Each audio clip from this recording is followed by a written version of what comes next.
Bonjour, je m'appelle Éric Gossier et je suis professeur en informatique à l'Université Grenoble-Alpes depuis 2006.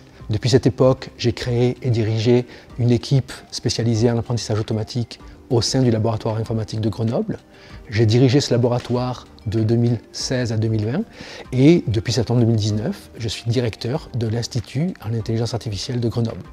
Mes recherches portent sur l'utilisation de méthodes et de modèles d'intelligence artificielle pour le traitement automatique des langues et la recherche d'informations. L'informatique est un domaine qui rassemble à la fois des acteurs académiques et des acteurs privés. Les acteurs privés jouent un rôle de tout premier plan dans le développement de systèmes et de modèles informatiques. Donc à ce titre, en tant que chercheur en informatique, j'ai été sollicité et je continue à être sollicité par des partenaires privés pour monter des collaborations. Je l'ai été en tant que chercheur, je l'ai été en tant que directeur du laboratoire d'informatique de Grenoble, où j'ai vu beaucoup de collaborations se monter, et en tant que directeur de l'Institut en intelligence artificielle de Grenoble, là aussi j'ai vu beaucoup de collaborations se monter.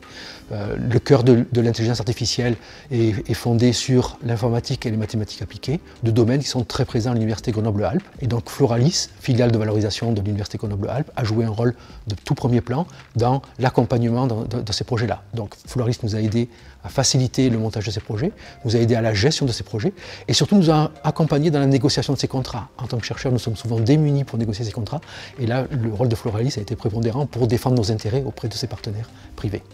Je m'intéresse plus particulièrement aux modèles d'intelligence artificielle qui sont utilisés pour réaliser des tâches de traitement automatique des langues ou de recherche d'informations et aux propriétés de ces modèles, en particulier les grands modèles de langue comme ChatGPT qui sont très utilisés à l'heure actuelle.